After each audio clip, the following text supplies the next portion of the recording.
ہر فرد اپنی ضرورت کے مطابق سیکورٹی رکھتا ہے، پیسے سنبھال کے رکھتا ہے، سونا سنبھال کے رکھتے ہیں، لاکر میں رکھتے ہیں، بینک میں پیسے رکھتے ہیں اور سونا لاکر میں رکھتے ہیں، سب بھی نظام بنا ہوا ہے سیکورٹی کا، ہر چیز کی سیکورٹی ہے، ہونی بھی چاہیے۔ واللہ تعالی اعلم ورسولہ اعلم، صلی اللہ تعالی علیہ وآلہ وسلم، صلو علی الحبیب صلی اللہ تعالی علی محمد۔ باپا شروع کے اندر آپ نے ایک بات کی طرف توجہ دلائی تھی دل آزاری کے حوالے سے۔ باپا جہاں بھی درجے کا ماحول ہوتا ہے یا ہم عمر جب جمع ہوتے ہیں یا جب بھی مذاق مسخری کا ماحول ہوتا ہے تو اس مذاق مسخری کے اندر کسی ایک کو نشانہ بنانا جو ہے نا، اس میں بڑا مزہ آتا ہے۔ اب اس ایک کو نشانہ بنا کر اس پہ ہوٹنگ کرنا، اس پہ جملے کسنا، فقرے کسنا، اس کی کسی بات کو یاد کر کے اس کو بتانا کہ تم ایسے تھے، تم ویسے، اگلے کو شرم سے پانی پانی کر دینا۔ یا بعض اوقات ایسا ہوتا ہے کہ اس نے فوری کوئی، یا مثال کے طور پر سبق سناتے ہی اس سے کوئی غلطی ہو گئی، تو اب اس کی یہ غلطی ہو گئی، یا گھر کے اندر بھی ہوں بالفرض، تو گھر کے اندر بھی کوئی جملہ منہ سے ایسا نکل جاتا ہے کہ بندہ اس پہ شرم بہت محسوس کرتا ہے، لیکن اس پر جو تنگ کیا جاتا ہے نا باپا، اس پہ پھر اگلے کا جو دل ٹوٹتا ہے نا، تو وہ ایسا دل ٹوٹتا ہے کہ دل بالکل پاش پاش ہو جائے۔ تو باپا اس پہ کوئی مطلب مدنی پھول عطا فرمائیں کہ اس طرح کسی ایک کو نشانہ بنا کر اس کو مطلب فقرے کسنا یا اس کو تنگ کرنا، اس کی ہوٹنگ کرنا، یہ مطلب کس طرح کا گناہ ہے اور اس کی ہلاکت کیا ہو سکتی ہے، کچھ اس کے بارے میں مدنی پھول عطا فرمائیں۔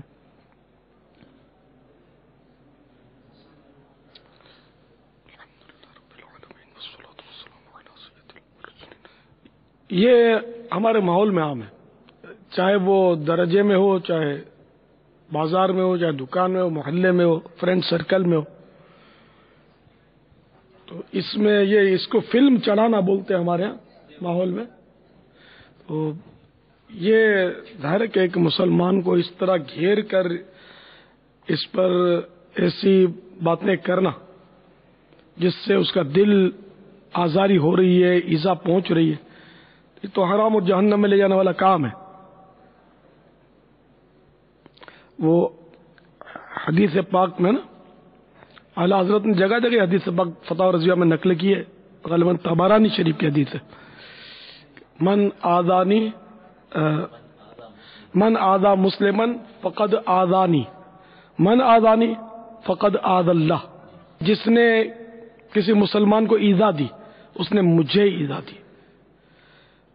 اور سرکار فرماتے ہیں جس نے مجھے ایذا دی اس نے اللہ کو ایذا دی۔ یہ دیکھو نا، کسی مسلمان کو بلا وجہ شرعی ایذا دینا،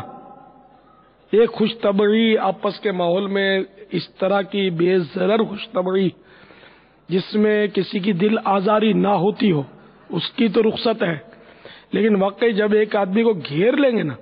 بھلے وہ واقعی اس کی سچی مطلب ہے کہ باتیں آپ کر رہے ہیں، اس کی دل آزاری یقینی ہے، تو ایسی صورت میں ظاہر ہے کہ جب کہ دل آزاری ہوتی ہے تو یہ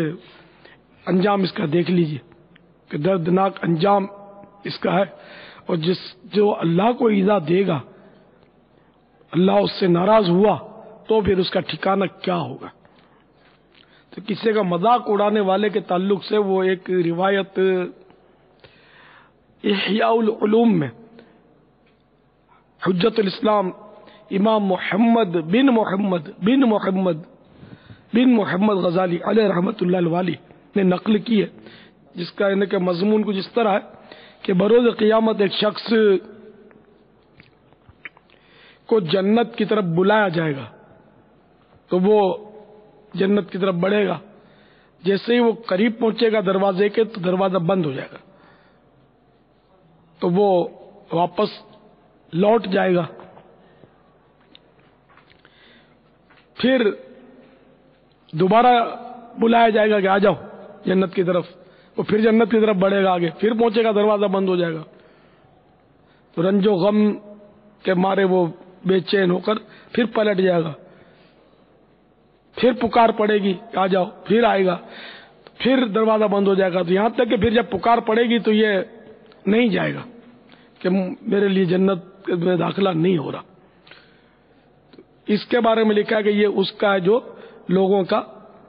مذاق اڑائے، تو اس طرح اس کا مذاق اڑایا گیا، یعنی اس کو سزا ان کہ جنت کا داخلہ اس کے لیے بند کیا گیا، کہ یہ اس کی سزا ہے کہ تو لوگوں کی مسخری کرتا تھا، ان کا مذاق اڑاتا تھا۔ تو آج بیچارہ کوئی کمزور ہوتا ہے نا، یہ مذاق اس کا اڑتا ہے جو کمزور ہے، بودا قسم کا ہے بیچارہ، یا اس کے اعضاء میں کوئی ایسی قدرتی طور پر خامی ہے، ہوتی ہے کہ بیچاروں کا کسی کا منہ واقع ٹیڑھا ہوتا ہے، کسی کی آنکھ ٹیڑھی ہوتی ہے، بھینگی ہوتی ہے، یا ایک ہاتھ سے معذور ہوتا ہے، یا ہاتھ پاؤں میں کوئی ایسی جس میں کوئی اعضاء میں کمی ہوتی ہے، یا شکل و صورت اتنی زیادہ پرکشش نہیں ہوتی، ایسا بیچارہ جو ہوتا ہے نا معذور ٹائپ کا جسمانی طور پر اس کا، یا پڑھائی میں جو کمزور ہوتا ہے، حفظہ نہیں ہوتا اس کا، یا کبھی استاد سوال کرے تو وہ جواب نہیں دے پاتا تو اس کا پیچھے لگ جاتے ہیں، اس کا مذاق اڑاتے ہیں، تو یہ ماحول میں ہے، تو یہ نہیں ہونا چاہیے، اس سے سب کو توبہ کرنی چاہیے۔ اب خالی توبہ بھی کافی نہیں ہے اس کی،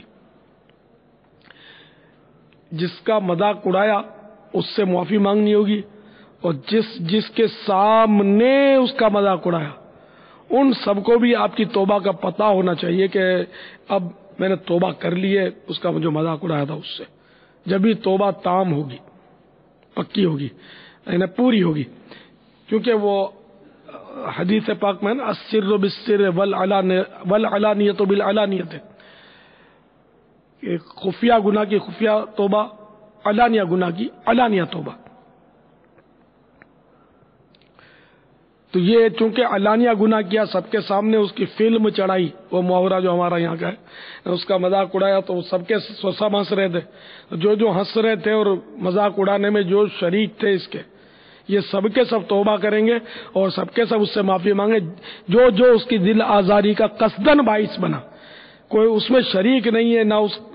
بے اختیار نکل گئی ہنسی اس نے ضبط کی، وہ ایک الگ بات ہے، اور روکنے پر بھی قادر نہیں، ورنہ جس پر جو روکنے پر قادر ہے ان کو، اس پر واجب ہو جائے گا کہ ان کو روکے اور اپنے مسلمان کی وہ تذلیل سے بچائے، اس کا ساتھ دے، روکے، سب کو منع کرے جو منع پر قادر ہے،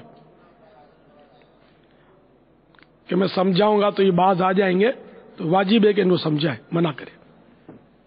وہی امر بالمعروف اور نہی عن المنکر والا قاعدہ یہاں لاگو پڑے، کیونکہ یہ ایک معصیت ہو رہی ہے، اور جو معصیت کو، گناہ کو ہاتھ سے روکتا ہے وہ روک سکتا ہے، وہ ہاتھ سے روکے، مگر ہاتھ سے روکنا کام حاکم کا ہے۔ ہم مطلب یہ کہ سمجھا سکتے ہیں، مار نہیں سکتے، ہاں باپ مار سکتا ہے، استاذ یا پیر ہے وہ موقع کی مناسبت سے سزا دے سکتا ہے ایسے مواقع پر، مگر شریعت کے دائرے میں رہ کر۔ البتہ وہ ضمن عرض کر دوں گا، ہمارے جامعات اور مدارس میں مارنے پر پابندی ہے، اس کی بھی وجہ ہے کہ پھر یہ مارنے پر آتے ہیں تو پھر ان کو وہ حصار اپنا توڑ دیتے ہیں بعض اوقات، تو اس کی وجہ سے فساد کھڑا ہوتا ہے، تو ہم نے مارنے پر پابندی رکھی۔ لیکن میں نے ایک مسئلہ بتایا کہ استاد ہے، پیر ہے، باپ ہے، شوہر ہے، یعنی جو حاکم یا حاکم ہوتے ہیں، شوہر بیوی کا حاکم ہوتا ہے، استاد اپنے اولاد کا اپنے شاگردوں کا ان مانو کر ایک محدود اختیارات کے تحت حاکم ہوتا ہے، باپ ایک محدود اختیارات کے تحت بچوں کا حاکم ہوتا ہے، ٹھیک ہے نا؟ تو اس طرح جو حاکم ہے وہ اپنے ہاتھ سے بھی روکے، مطلب اگر وہ زبان سے نہیں روکتے یا اس کی بھی ہاتھ سے روکے، یہ اجازت ہے اس کو نہ، جیسے جس موقع پر ضرورت تو روکنا چاہیے۔ اس طرح مطلب یعنی کہ بیچاروں کی دل آزاری ہوتی ہوگی، اور کتنے بیچارے وہ مزید احساس کمتری کا شکار ہو جاتے ہوں گے، احساس محرومی کا شکار ہو جاتے ہوں گے، اور نہیں یہ نہیں ہونا چاہیے۔ اور یہ بھی اگر خدا نہ خدا دینی طلبہ میں، دینی طالب علم اگر ایسا کرتے ہیں، یہ تو بہت بڑی شرم کی بات ہے، تو یہ نہیں ہونا چاہیے۔ اللہ تعالیٰ اس سے محفوظ فرمائے۔ واللہ تعالی اعلم ورسولہ اعلم عز وجل وصلی اللہ تعالی علیہ وآلہ وسلم۔ صلوا علی الحبیب صلی اللہ تعالی علی محمد۔ باپا ایک جملہ بھی بولا جاتا ہے، وہ کسی کا مذاق اڑا رہے ہو نا، تو اب اس نے بیچارے نے بول دیا کہ یار آپ اس طرح یا بہت زیادہ میرا کر رہے ہو، یا مطلب مجھے دکھ ہو رہا ہے، میری دل آزاری ہو رہی ہے، تو اگلے کو یوں بول دیتے ہیں کہ